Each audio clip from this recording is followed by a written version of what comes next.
Hello students, so today we will decode or discuss about the pollen grain in detail. So let us start. First of all, the structure of pollen grain, उसके बारे में general सी information. तो pollen grain जो होता है that is our main male gamete, ठीक है, gametophyte, जो कि काफ़ी स्मॉलर साइज का होता है. इसका जो एवरेज साइज होता है वो आपका 25 to 50 माइक्रोमीटर के बीच में वेरी करता है. इसके अलावा इसमें जनरली 2 से 3 सेल स्टेज होती है या सेल्स होते हैं. तो 60% जो एंजियोस्पर्म होते हैं इसमें 2 सेल स्टेज में प्रेजेंट होती है और उसी पे वो शेडिंग होती है या डिस्पर्सल होता है इनका, ठीक है. जबकि जो 40% एंजियोस्पर्म होते हैं इसमें जो आपका जनरेटिव सेल है, ठीक है, 2 सेल होते हैं आपके पोलन ग्रेन में. एक आपका वेजिटेटिव सेल होता है, ट्यूब सेल भी बोलते हैं उसको, और दूसरा जनरेटिव सेल. तो जनरेटिव सेल जो होता है वो कई बार डिवाइड कर जाता है पहले ही और उससे 2 मेल गैमीट्स बनते हैं. तो इस तरीके से 3 सेल स्टेज होती है कुछ एक केसेस में 40% एंजियोस्पर्म्स, बाकी 60% में 2 सेल स्टेज पे शेडिंग होती है इनकी. तो ये इंपॉर्टेंट क्वेश्चन है. नेक्स्ट, इसमें जो हमारा पोलन ग्रेन होता है इसके अराउंड एक लेयर होती है जिसको हम स्पोरोडर्म बोलते हैं. ये स्पोरोडर्म 2 लेयर्ड होती है, ठीक है. इसमें 2 लेयर्स प्रेजेंट होती है और वो लेयर कौन कौन सी हैं? इंटाइन एंड एक्साइन, ठीक है. तो इंटाइन जो होती है इनर मोस्ट लेयर होती है और ये बनी होती है आपकी पेक्टोसेल्यूलोज, पेक्टिन प्लस सेल्यूलोज, 2 चीज़ों से बनती है और ये जनरली थिन होती है जो इंटाइन होती है. इसके अलावा ये आपकी कंटिन्यूस होती है, ठीक है. मतलब इसमें ब्रेक डाउन या जो जर्म पोर है वो इसके अंदर प्रेजेंट नहीं होता है. नेक्स्ट आएगा आपका, इसके अंदर एंजाइम और प्रोटीन्स प्रेजेंट होते हैं जो कि आपके जो पोलन ट्यूब होती है उसकी मूवमेंट में हेल्प करते हैं. नेक्स्ट, इसमें जो साइटोप्लाज्म होता है उसके अराउंड एक जैसे सारे सेल में कॉमनली लेयर प्रेजेंट होती है, तो वैसे इस केस में भी प्लाज्मा मेम्ब्रेन प्रेजेंट होती है साइटोप्लाज्म के अराउंड. नेक्स्ट आता है आपका एक्साइन, ठीक है, जो कि हमारे ज़्यादा काम के हैं क्योंकि इसमें कंटेंट ज़्यादा है.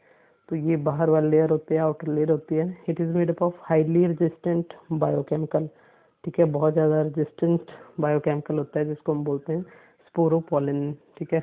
तो ये जो स्पोरोपोलिन होता है ये एक ऑर्गेनिक बायोकेमिकल होता है जो कि एक पॉलीमर होता है जो बनता है पॉलीमराइजेशन किसकी?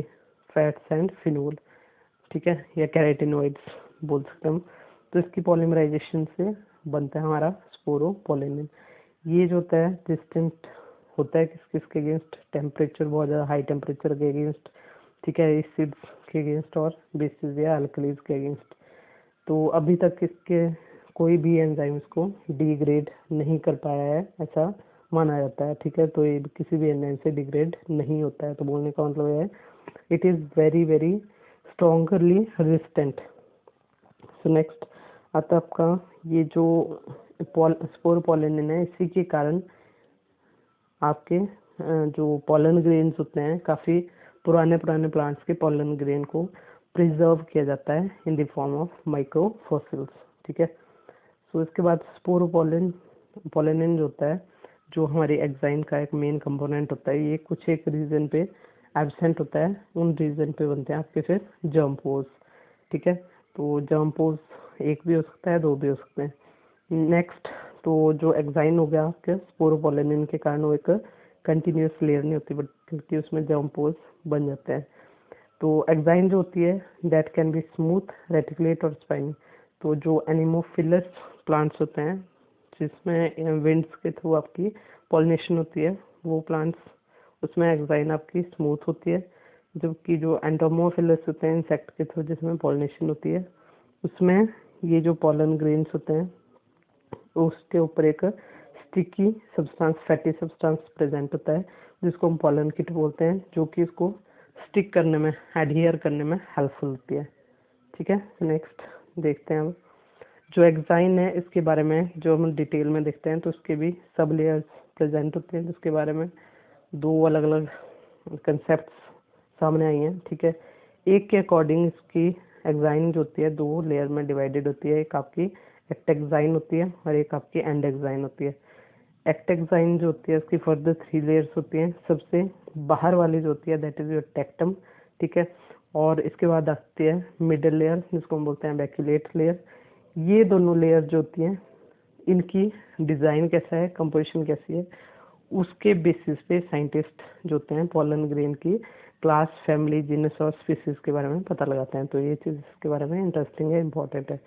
सबसे इनरमोस्ट जो एक्टेक्साइन की लेयर होती है वो फुट लेयर होती है, और इसके अंदर आती है आपकी फिर जो एक्साइन की सेकंड लेयर होती है एंडेक्साइन। ठीक है, तो एंडेक्साइन जो होती है फुट लेयर और जो इंटाइन होती है उसके बीच में प्रेजेंट होती है। एक और जो कंसेप्ट है उसके अकॉर्डिंग कुछ एक साइंटिस्ट बोलते हैं एक्साइन जो होती है उसके दो लेयर्स होती हैं, सेक्स एक्साइन और नेक्साइन। ठीक है, सेक्साइन और नेक्साइन। तो जो सेक्साइन होती है इसके फर्दर दो लेयर्स होती हैं, टेक्टम एंड एंडोसेक्साइन। ठीक है, तो जो टेक्टम है that is your outer layer, endosexine inner layer, और जो नेक्साइन है उसकी भी टू लेयर्स होती हैं, फुट लेयर एंड एंडेक्साइन लेयर। तो आउटर मोस्ट टेक्टम होगी, इनर मोस्ट एंडेक्साइन होगी, इसके अंदर फिर से आएगी आपकी इंटाइन लेयर। तो ओवरऑल अगर हम देखें तो स्पोरोडर्म जो होती है, अब अगर ओवरऑल देखें हम तो स्पोरोडर्म जो लेयर होती है आपकी, ठीक है, किसकी, पॉलन ग्रेन की, इसकी दो लेयर होती हैं, सब लेयर, एक एक्साइन और एक इंटाइन। जो इंटाइन होती है दैट इज कंटिन्यूअस थिन होती है और ये बनी होती है पैक्टिन एंड सेल्यूलोज की। सो आपकी पैक्टिन और सेल्यूलोज की बनी होती है। अब आती है बात एक्साइन की। तो एक्साइन जो होती है इसमें होता है सबसे रेजिस्टेंट केमिकल सब्सटेंस, ठीक है, जिसको हम बोलते हैं स्पोरोपोलिन। तो ये स्पोरोपोलिन के कारण कुछ एक जगह पे डिसकंटिन्यूअस होती है, उन जगहों पे बनते हैं आपके जर्म पोर। ठीक है, जो एक्साइन होती है इसकी फर्दर आपकी लेयर्स जैसे मैंने अभी बताया एक्टेक्साइन एंड एंडेक्साइन। तो एक्टेक्साइन जो होती है इसकी फर्दर थ्री सब लेयर होती है, tectum, baculate and foot layer. Tectum और बैक्यूलेट ये सबसे बाहर होती है आपकी, ये मिडिल लेयर होती है इनर मोस्ट। और ये दोनों मैंने जैसे बोला साइंटिस्ट इन दोनों के डिज़ाइन के बेसिस पे हमें पॉलन ग्रेन की जो क्लास होती है, फैमिली, जीनस या स्पीसीज, उसके बारे में पता लगाते हैं। उसके बाद आती है आपकी फुट लेयर और इसके अंदर वाली साइड पे आएगी आपकी एंडेक्साइन और सबसे इंटरनल इंटाइन। तो इसकी पॉलन ग्रेन की जो स्ट्रक्चर है, लेयर्स हैं उनके बारे में, तो एक इमेजिनरी लाइन डायग्राम ड्रॉ किया हुआ है। तो इसमें आपका सबसे पहले देखो पॉलन ग्रेन में दो सेल्स होते हैं 60% केसेस में। तो एक आपका जनरेटिव सेल होता है और एक आपका जो वेजिटेटिव या ट्यूब सेल होता है। ठीक है, अब इसके अराउंड जो साइटोप्लाज्म है इसके अराउंड एक इंटरनल ये जो मेम्ब्रेन होती है उसको हम बोलेंगे प्लाज्मा मेम्ब्रेन। इसके बाहर होती हैं आपकी टू लेयर्स, एक आगे एक्साइन, एक आगे इंटाइन। तो इंटाइन सबसे अंदर वाली होती है, इसको मैंने ब्लैक कलर से मार्क किया हुआ है, तो ये इंटाइन। इसके बाहर चलती है आपकी एक्साइन। तो एक्साइन के फर्दर टू लेयर्स होते हैं, एक्टेक्साइन एंड एंडेक्साइन। तो इसमें अगर हम सेंटर से देखें तो सबसे जो इंटाइन होती है उसके बाहर आती है आपके एंडेक्साइन, फिर उसके नेक्स्ट आती है foot layer, then baculate layer and then tectum layer. तो इस तरीके से जो आपकी वेरियस लेयर्स होते हैं पॉलन ग्रेन की जो उसको प्रोटेक्ट करके रखती है। यहाँ पे आपका जर्म पोर प्रेजेंट है। तो ये इमेजिनरी स्ट्रक्चर है जो कि अपने आप जो जितना मटेरियल मिला उसके बेसिस पे बनाया हुआ है, ऑलमोस्ट करेक्ट ही है। सो ये आपने कर लेना है। फिर आती है बात next topic, that is pollen product. तो पॉलन ग्रेन्स जो होते हैं यूज़ किए जाते हैं अलग अलग टाइप के प्रोडक्ट्स बनाने के लिए, लाइक pollen food supplements.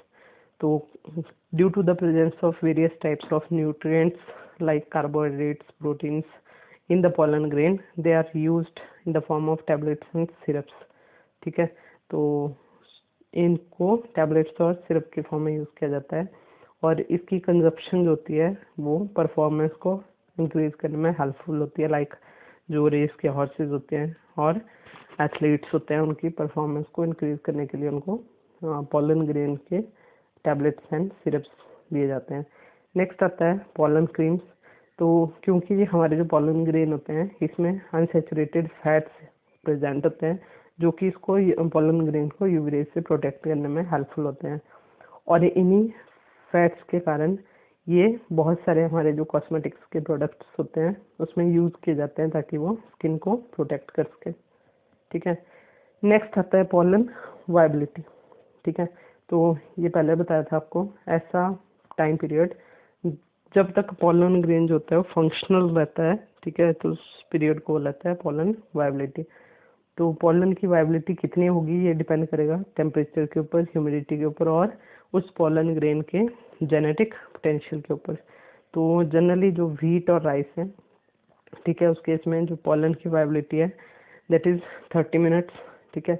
इसके अलावा रोजेसी, फैबेसी जिसको हम लेग्यूमिनेसी बोलते हैं, और सोलेनेसी जो फैमिली होती है, ठीक है, जिसमें आपकी चिलीज वगैरह आ गई, तो इन सब में पॉलन ग्रेन जो होते हैं कई महीनों तक, मंथ्स तक हम वायबल होते हैं, ठीक है, सर्वाइव कर जाते हैं।